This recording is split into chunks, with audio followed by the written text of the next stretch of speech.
Bijan Robinson. Yes, sir. Bring it in, my guy. My dog. Appreciate Always. you making the time. You already know. First offseason. Man, first offseason. How's it been? It's been, it's different. It's Okay. different because, like, all my life, like, I've never really had an off season. So Fair.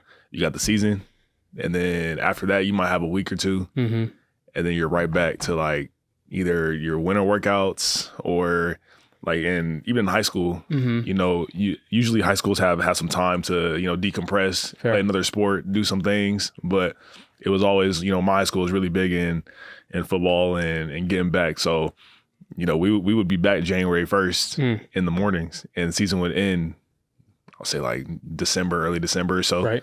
And this was in high school.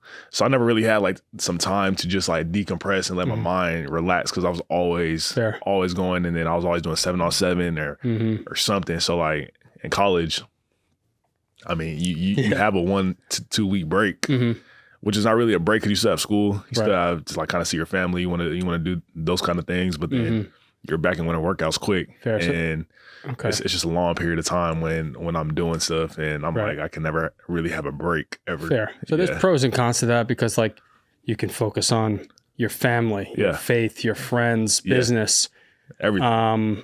But you also need to make sure the main thing is present. That's right. So how have you adapted to like getting back into a routine with all this time off? Yeah. So like, obviously, like some guys were, giving me advice of take about a month to just not do anything, because obviously coming away from a 17-week season is different than a 12-game season, and your body is you have to get adjusted. But for me, like my body felt good coming out of the season. I feel like I could have played another 7 games if I needed to. Okay, but I think it was good that I got to rest myself because of just it's your mind. Yeah. Your body's not used to that long of a season, that long of a time where you're just doing kind of the same thing week to week to week to week. Does that pace from college to pro, is it like very spaced out? Like can you feel the difference? Yeah. What's that like? Well, honestly, like in the pros, for me, I had time to really take care of my body. And like I felt better coming off of an NFL season for my body wise than a college season, just because in college, like I was good with my body, but it wasn't like, oh, I'm going to the training room day to day because I'm doing school, football, NIL stuff. Right. Like you have so much like stuff in life you got going on, and obviously your body is your most important thing. But NFL, you just have so much time. You have time periods to take care of your body. Right. So that was what helped me. Okay. Like a lot. But I know like even now, you're kind of on your own. Obviously, like you can go to, your trainers, you do all this stuff, but you can get in the point where like, all right, I have to do something. Like I can't just like not do anything because you have all day to kind of do whatever you want. And it's good to take breaks, especially because like you have OTA. So life kind of in football kind of starts early, and then you have all this time to kind of get yourself back in shape. So I guess like a lot of guys don't do anything during this time because they got OTAs and everything. So, and then do you correlate like beginning of the season injuries happening pretty quickly because guys aren't really staying routine, doing something day to day? Yeah. And it's like if you're getting injured during the season, then you're not doing something right. Yeah. In training camp or just all that time where you're actually in ball. So if you're not doing, if you're getting injured, I mean, obviously free accidents can happen and things that you probably can't control happen. But like if it's like those little like soft tissue nicks and bruises, then it's something that you're not doing to take care of yourself. Talk to me about draft night. Oh, bro. Was it lit? That was incredible. Yeah. Like Kansas City is definitely a city that I thought it wasn't going to be fun. Like it wasn't going to be a good time there. I thought it was just going to be like a bunch of country and just nothing there. But Kansas City actually like kind of fire. Okay. Have you ever been to Kansas City? No, never. I mean, they said the food was really good. Barbecue is better than Texas. I was like false on all that. But no, it was a really good time. Just like getting to be with my family for a week in such a big environment and such a big like stage publicity wise throughout that whole week, not even just for the draft night, but we were doing stuff from Monday to Thursday of you know, putting yourself in front of these people, in front of this camera, in front of, I mean, there was every outlet there trying to talk to you, trying to get to know you.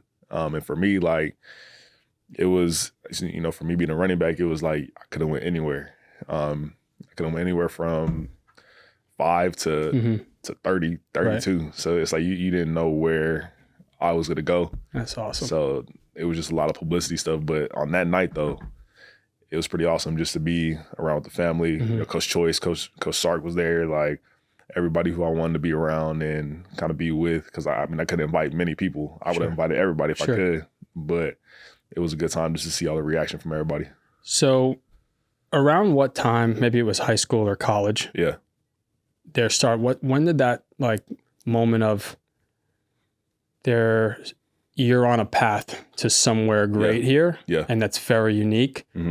And when did that like moment start to occur in your own mind where you started thinking, oh, I think this is going to happen? And then what was it like when other people started to realize it?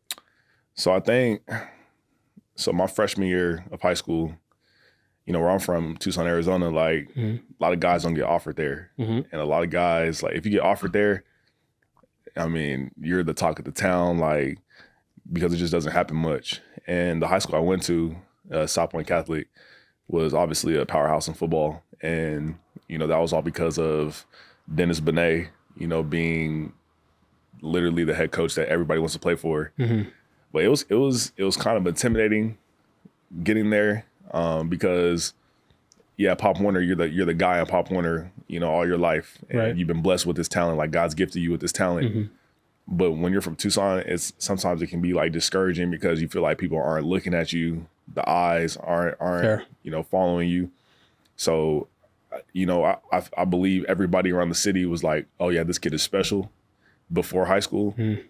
But you just don't know because this isn't LA. This isn't Florida, Georgia, Texas. Like, this is Arizona. Fair. And I think my freshman season, I played 3 games on freshman football. And I mean, it was like clockwork. Like every touch, I'm over here jogging around kids, like, you know, and people were like, this kid has to play on varsity. Like he's having 5 carries, 5 touchdowns in the first quarter. Like it's getting bad. So that third game, I moved up to varsity, and it's very rare to do that at my school. Like you don't get moved up to varsity quite often. And if you do, it's like for playoffs and you're there to sit and watch behind somebody. So got moved up, and my first game up on varsity, we're playing this school called Sunnyside. And like my very first touch, it was an 80-yard touchdown. And it was a route. Like I was running an under route, caught the ball and gone. That was it. But it was like, it was still me getting used to like the speed of everything and understanding, you know, this game is a lot faster than what I came from. I'm used to.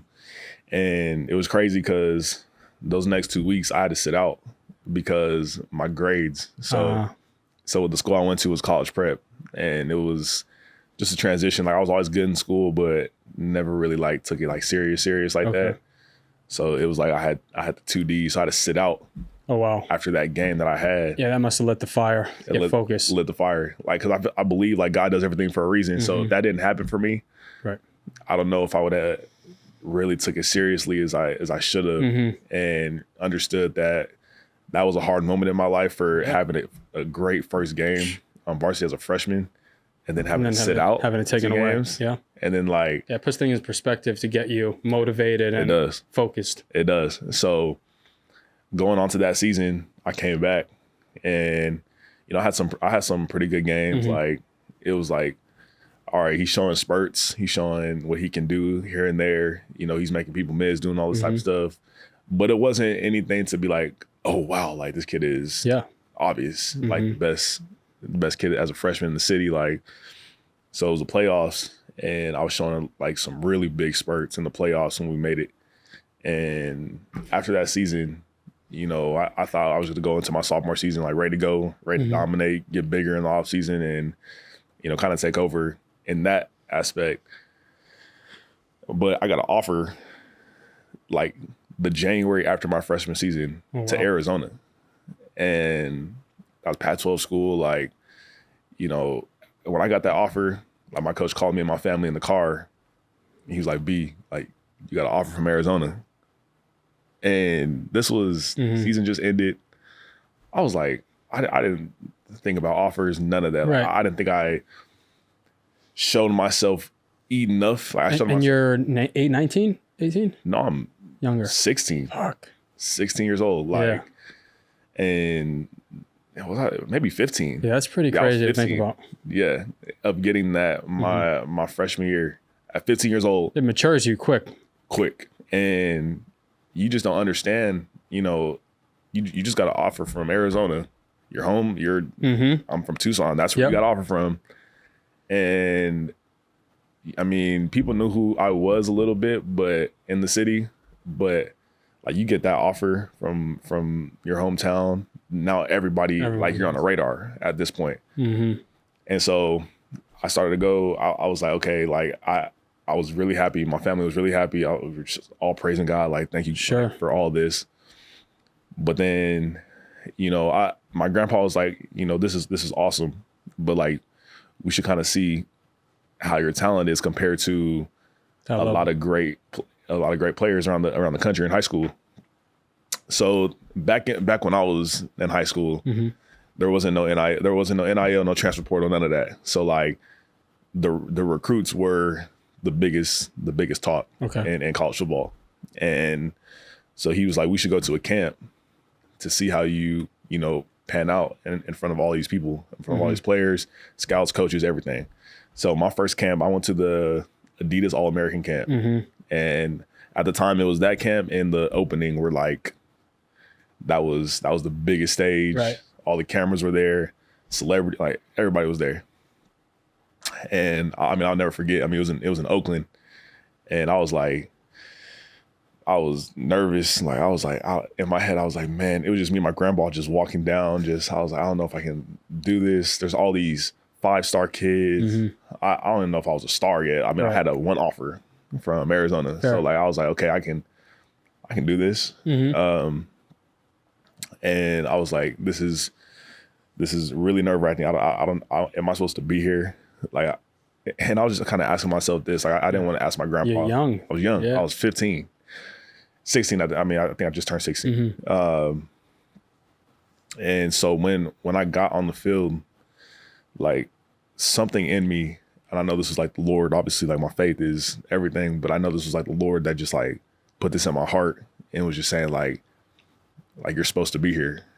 And I mean, from when I kind of heard that voice and I stepped on that field, got all my shirt, my cleats, all that stuff that they give you, I went on the field, dominated the camp. Yeah. Sick. Like, and people were like, this is a freshman, like, and his name is Bijan, like, and I won the camp MVP as a freshman. Like that didn't happen a lot because I had all these big name guys at this camp, and you get offered, you get stars, you get all this from this camp right here. So after that camp, then my name is in online, the newspaper here. And I think a week later, I got 3 more offers from, I think it was Oregon State, Colorado, and Washington. So Washington was number 2 team in the country at the time. So having that just put my name on a whole nother scale. So like, to your question of saying, when did that kind of happen? I still wasn't sure because it was a camp. Right. So that one camp made me have some juice. Like I think I shot up to like a 3-star after that. Then you come back to the city, then people in the city start knowing who you are. And I mean, it was Tucson, Arizona. So like, if you're doing something, people are going to start knowing. Yeah. Wow. So yeah, that's pretty amazing. So yeah. And you're how old now? So I was as a freshman, 15? 15, 16. 15, yeah. And you're how old now? 22. Wow. So I was, 7 years ago? Yeah. So fast forward this time. Yeah. You just did your first season in the NFL. Yep. What was that first touchdown like? Oh man, it was wild, huh? Crazy. Yeah, we were here in Austin and everybody went nuts. I mean, like, you know, you get to the first game in the NFL season, like, I mean, you're on a whole different scale. I mean, I went to Texas. You're put on a pedestal when you go to Texas. Like, you're on a different scale, but NFL is like, you're there. Yeah. You're on the stage. Big moment. Big moment. That's and like when I caught the ball, I mean, it was a screen. So I saw defender coming and everything just blanked out. Like everything just blanked. I don't know how I saw him. I don't know if I saw him. I just knew like I feel something. Step back. And it all happened so fast. That's great. Like I hit the end zone and like I didn't know what to do. Like, dude, that's amazing, man. Yeah. Kudos to you for like, you know, the moment presents itself. Not everybody is ready for it or can handle it. That's right. And you're doing it. This is pretty sick. It's awesome. So you're off season now, first year, draft, family supporting you, the city supporting you. Yeah. In times, we notice like a lot of people say, hey, guys switched up a little bit with the money and the fame, but oftentimes it's like people around you, their energies start to shift. They're the ones that switch. You know what I mean? Have you noticed anything like that? So for me, I haven't noticed it just because you surround yourself with good people. Have to. Yeah. Like, and that's not always the case. Like I was definitely blessed to like kind of understand who I was hanging out with and who my best friends were, who my circle was. Yep. And like I had people like my best friend Tyler, Sam, Jonathan, like those are all dudes who I met in the process of, you know, having a circle in college that I get to like really trust and be around. And then obviously like I can meet you down my path in college and really trust, you know, people like you guys and people like you, because that's not always the case. And I think the biggest thing for me is everybody who I've met want nothing from me except being me as a friend. Yeah. That's it. And you know, seeing me grow as a person, as a player, as a friend, you know, everything like that. Because I feel like for me, I don't give off the energy of, you know, oh, I'm Bijan Robinson. Like you'll never, if you didn't know who I was, you probably would still not know who I am, because I'm never gonna tell you what I do. I'm never gonna tell you who I am. I'm gonna introduce myself. I'm gonna meet you as who I am, you know, Bijan, and that's what you're gonna get. And you're gonna get a great person. Like, but I think a lot of guys get caught up in, you know, if they start seeing some success, then they have to try to compare or match to, I mean, people who they might look up to. And it's like, you really don't have to do that. Fair. You're just being yourself. Who has, you know, in the world of athletes, who has been like someone you were able to like get really close with? Yeah. I'm sure there's several, but like people that have been one that you like, the favorite, who are some of your favorite athletes that you've been fortunate to like link up with? Yeah. So LaDainian Tomlinson, you know, he's so fast, dude. Legend. I mean, he was playing with him on Madden. That's what I'm saying. Like he was unbelievable. And like just him giving me the tips that I need to like be successful in this part of my life, it was huge. And even just like Christian McCaffrey. I mean, Christian, he's the best running back in the NFL. Like obviously I'm trying to get to that. To that level. And him just giving me just tip after tip after tip on to be the best player I can be, best person I can be, is like something that I just like really can't, you know, I just can't take for granted at all. Because it's cool, because like they'll reach out to me like, how you doing? How's it going? You know, they see what I'm doing on the field, but like, how am I in life mentally? That's important. Is important. And even just like me talking with LeBron. I mean, LeBron's my favorite athlete ever. That's crazy. Like, shout out LeBron. No, shout out LeBron. Shout out LeBron, wherever you are. Wherever you are right now. Just shout out you and JJ Redick. I'm on that podcast too. I'm listening. That's right. It's good vibes. That'll be sick. But yeah, even him just like B, you need anything, like just hit me up. Yeah. Like I'm here for you. Yeah, that helps. That helps tremendously. Like, I'm rooting for you always. I'm watching you always. Like, having your favorite athlete, you know, be in your corner. And obviously that's me being with Clutch, having, you know, Nicole Lynn as my agent, Rich Paul, you know, like all these people that like Farrah, like putting me in a room in a light where I get to meet so many awesome people. But, you know, even just him being a guy that's watched me play for, you know, since I was in college, like it's pretty awesome. So like having those kind of guys always, you know, looking out for me as where they are in their life and athletically, like it's really comforting. It's really good to know that, you know, they have my back. Fair. And they always like whatever I need. Is there any piece of advice you've gotten throughout your years that have really stood out? Yeah. I would say, you know, the one piece of advice was from Ricky Williams. And he was like, it's okay to be lonely in the time you're trying to become great. And I didn't understand that at first. Like, I was like, okay, like, why would I want to be lonely?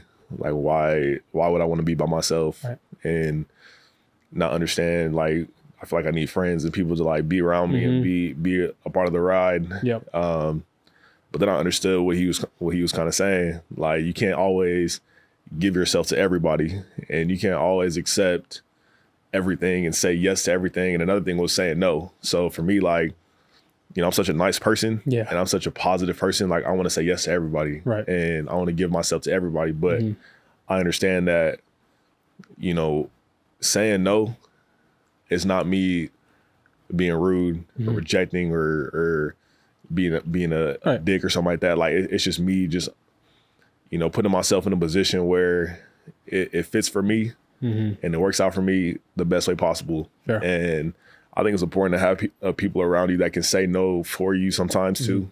You know, I know that helps. It most definitely helps. Because then you're not the bad guy. You're not the bad guy. What I mean? And my auntie, like, she's my manager, but you know, if something doesn't work for me, she'll tell me, like, you shouldn't do that. Obviously she's not gonna be like, no, you can't do that. But she's like, you shouldn't do that, but you can do whatever you want. But I can tell the person, like, no, in the nicest way possible. Like, we're okay. Like, it's okay.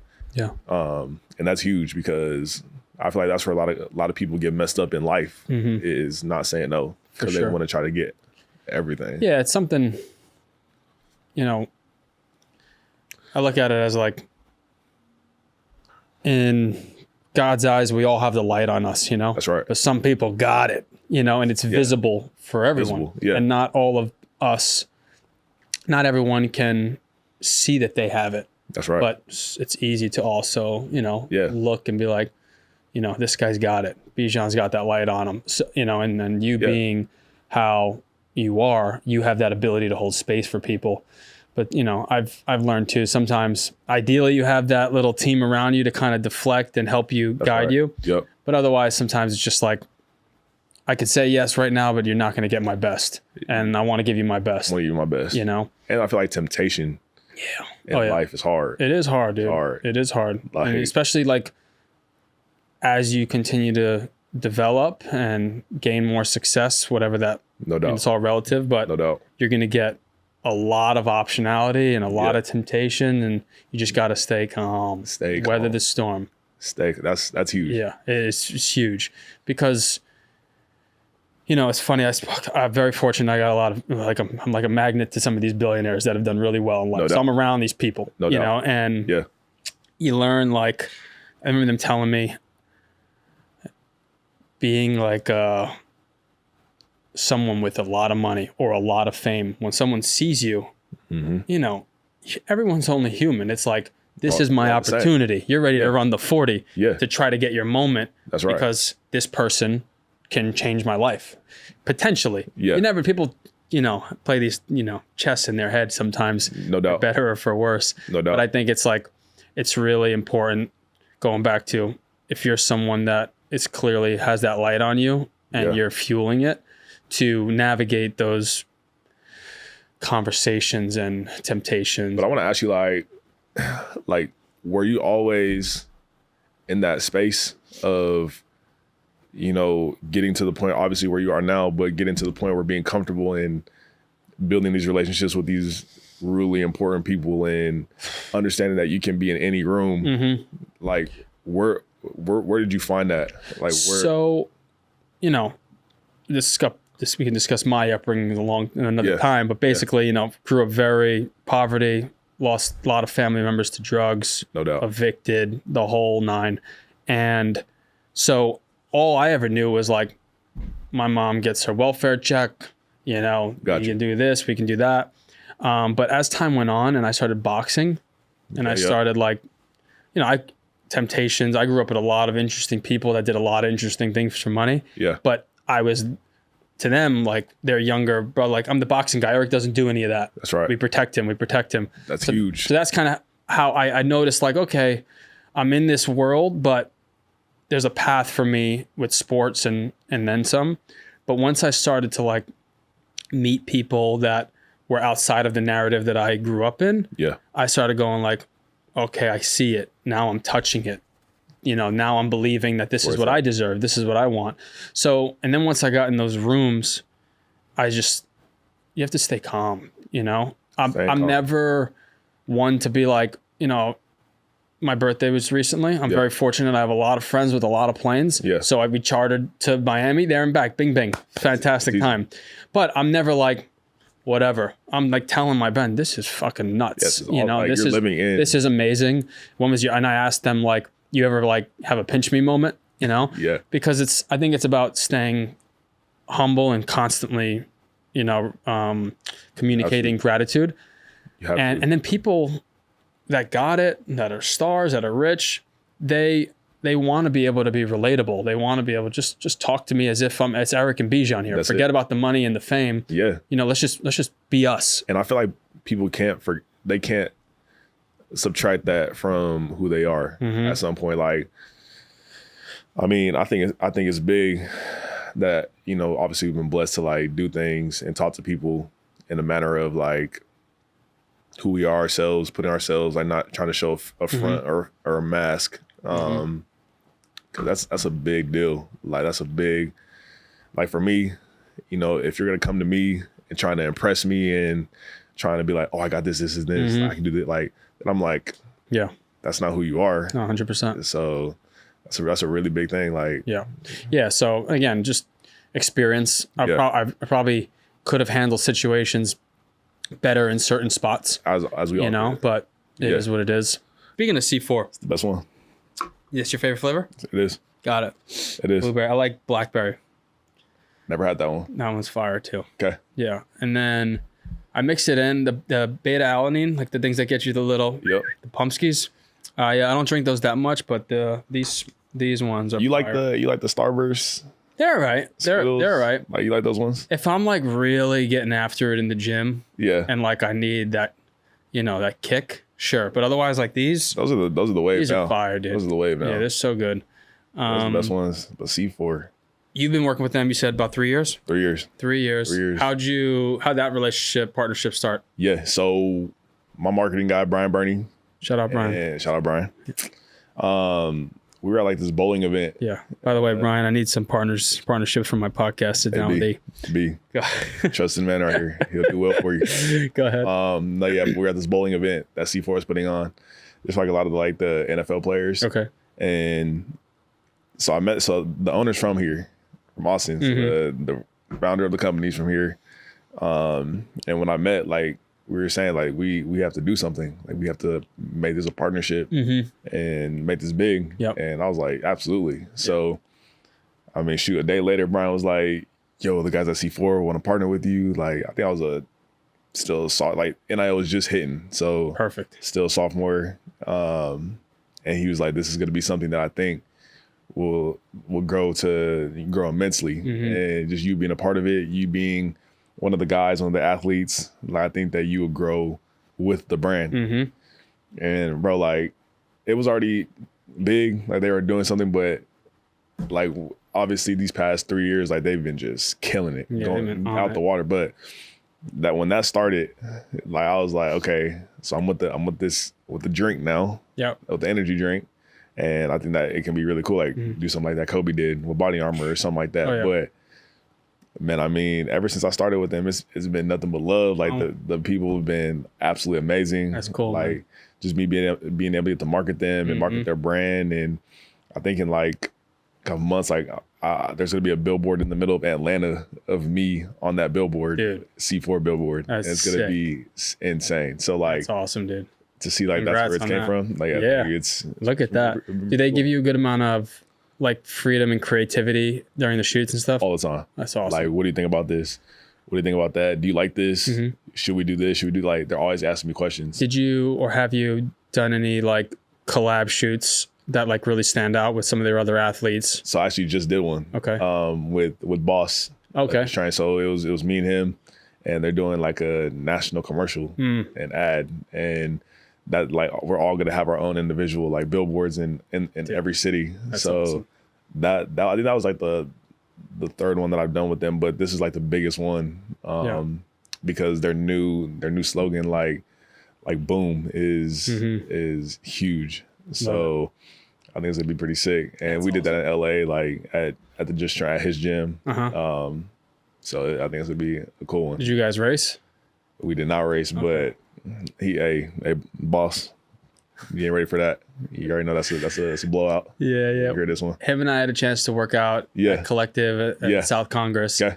And he's not hype. You know, he's about it. This is what he does. He works hard. Yeah. And he's a father of I think 3 now. Yep. So he's on it. What we connected, I'd like to think anyway, on was outside of like everybody thinks like Boss Kevin like Boss actually brought a lot of the fitness deals, all that. I think his thing is called financial fitness or financial something he does. Financial fitness. But with that said, like he's just we're on the same wave mindset with that, and he's been able to do some really cool things. No doubt about it. I'm excited to get him out here more. Yeah, oh yeah. When he comes out here. Have you met Kev?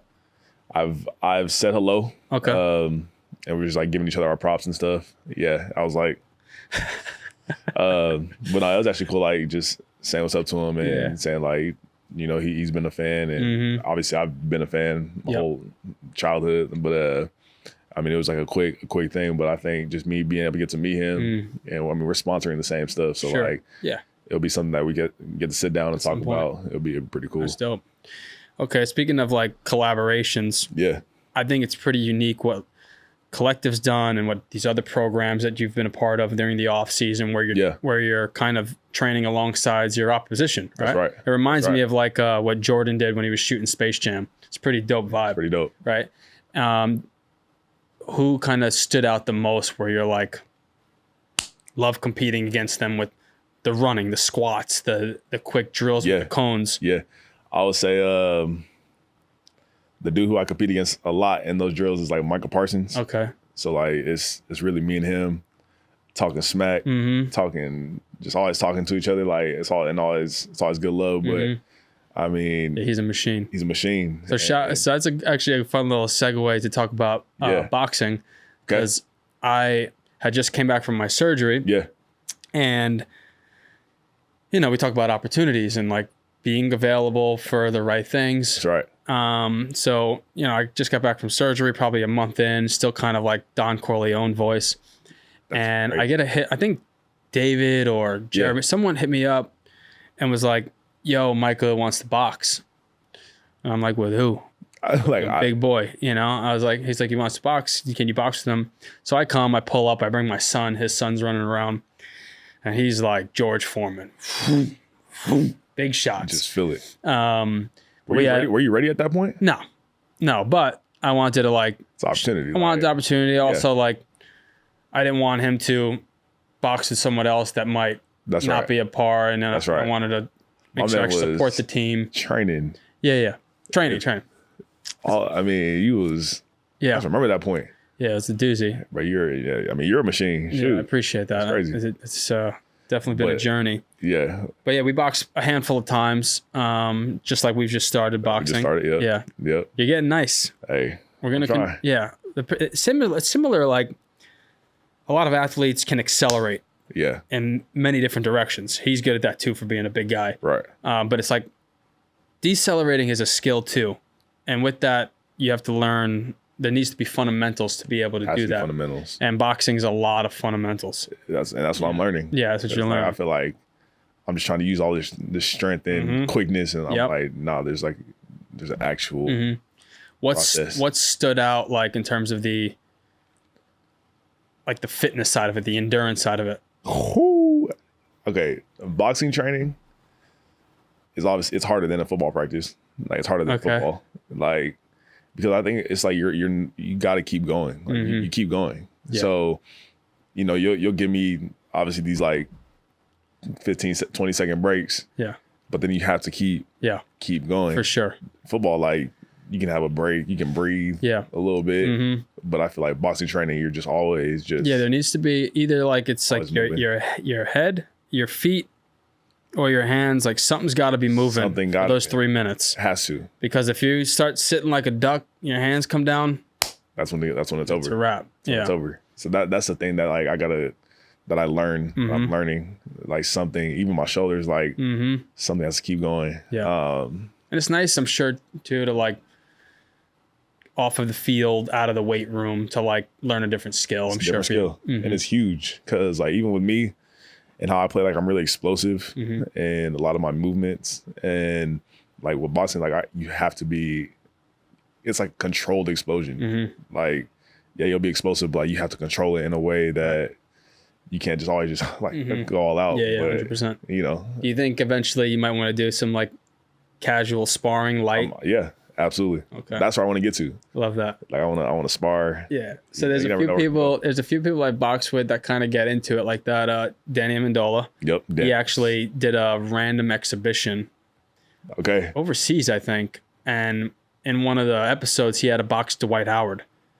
Dwight Howard's a tall dude. 6'10", something like that. And Dwight Howard boxed?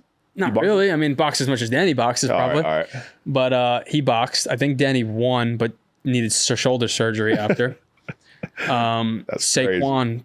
Yeah. Saquon got hands. Okay. Low key, like he doesn't really share. He shares it on his close friends. Okay. But he can box. Okay. Saquon's one of my dogs. Yeah, Saquon. Micah, obviously, he's getting better. Okay. Victor Cruz had decent hands too. I remember boxing in New York. But yeah, it's different. That's why it's like people, this whole like Jake Paul era would be like, oh, of course the NBA guy's going to win. Of course. It's like boxing is a different animal. Different deal. It's a game of inches like other sports. That's right. But football. You can set traps. And the difference of like where boxing is like, or fighting, these traps like put people to sleep, So it's like out. It's just different. I feel like I want to even like speak to you on boxing. So, how do you feel boxing today is compared to like when Mayweather was there and you had like Manny Pacquiao? Like, obviously, Canelo was like young I think he's in his prime, but like just young, like these different boxers, Oscar De La Hoya, like all those guys. Yeah, I mean, those guys like Oscar De La Hoya, Shane Mosley, Mayweather. Canelo. Yep. There's very few people that are willing to put it all in the ring. Like that step through the ropes and that are like, this might be my time. Yeah. Go upstairs, Oh, wow. And those guys like Pacquiao, Canelo, like they are not going to lose. You're going to have to really beat them, kill them, outbox them. And that mentality is like, it's different now. There's so much more access, especially with these younger guys that are getting paid in other ways. Yeah. It's like you get in that ring, you can do the training, you do the rah, rah, rah, rah, on social media and get angry. You see these guys that are young and getting it and that are really good. But, for example, personal. I started boxing and I was like, my end all and only thing I have going is boxing. And that's I believe, the vehicle for me to get successful. That's right. And then I started boxing while I was like training and competing. I would do like personal training, I would do other things. And then once I started making money doing other things, there was like a switch, like, there's other options. Right. I don't need to only do this. And that was like such a small scale. Yeah. These guys getting big bags, doing other things, YouTube, huge partnerships, whatever it might be. But I still feel like the bag then was way bigger than what it is now. Yeah, I mean, Mayweather's making $100 million. But again, remember, he had a monopoly on the game. Okay, yeah. And that's true. 24/7 came out because of him. If you remember that, like the all access behind the scenes. Yeah, that's true. And you get to really see the behind the scenes of these guys. So he was like the pioneer in a lot of in that regard. Like a lot of people don't know this. Like people talk about, oh, I'm the A side, I'm the B side. He was always the A side, So with that, the gate, tickets sold, he had the majority.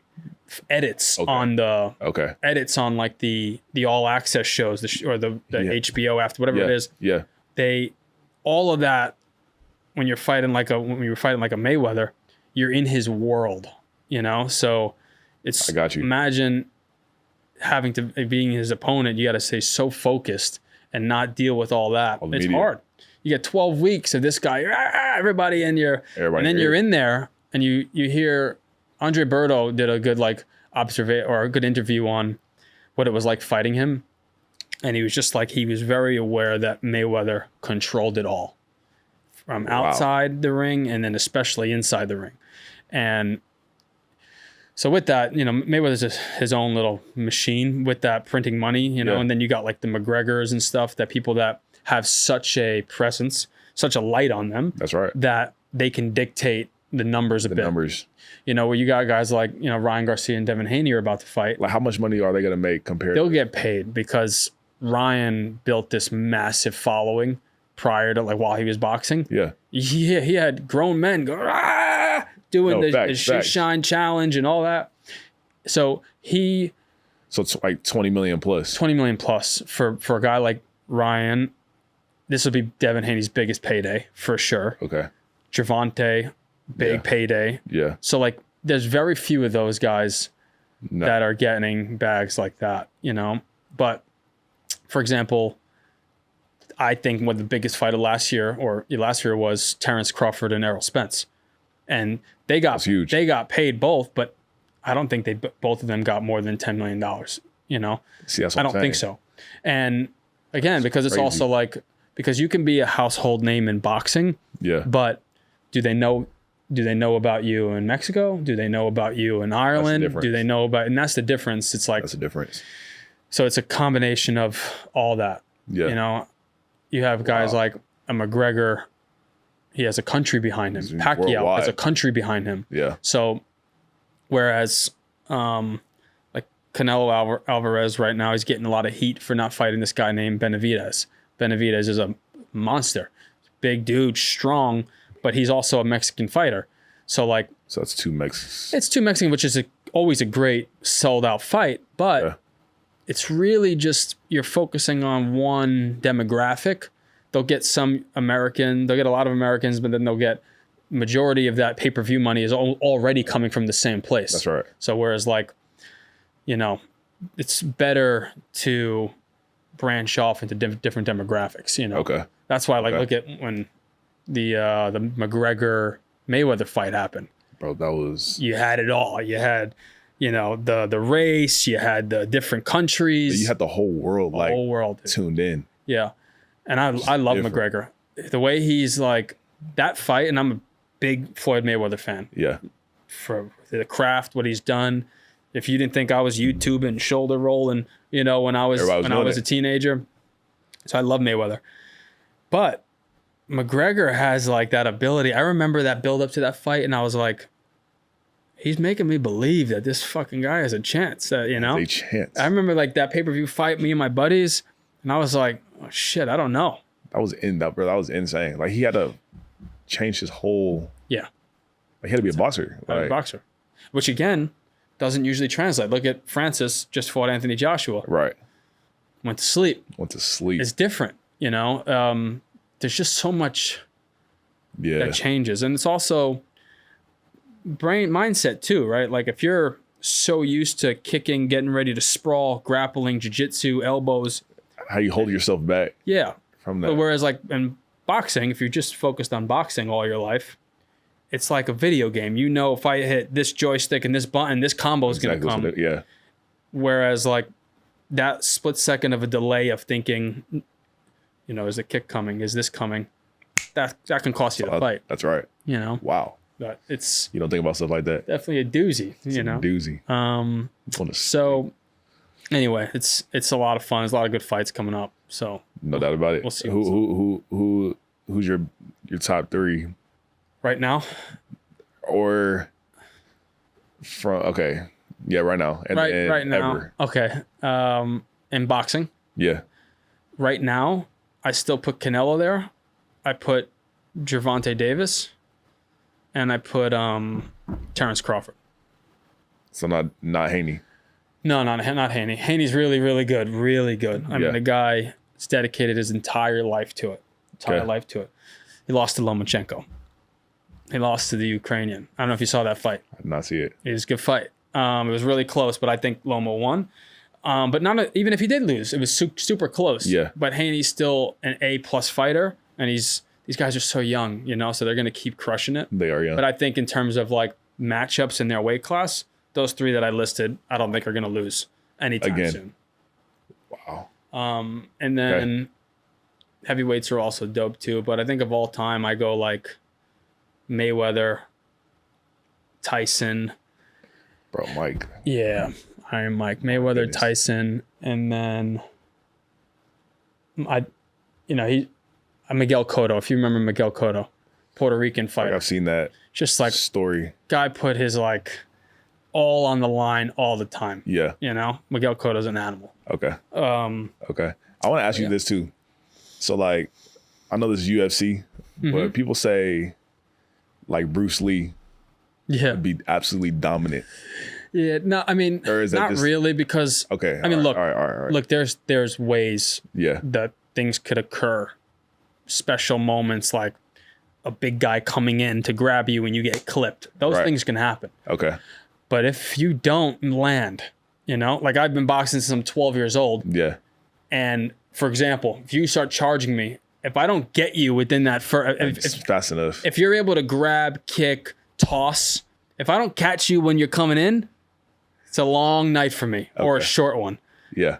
But if you just took boxing, different story. But like if you're talking about MMA where it all goes, it's hard for me to think like someone that is 135 pounds, 5'4" and a half is gonna take out like an Anderson Silva or Joe John Jones. You know what I mean? It's not gonna happen. Yeah, I don't think so.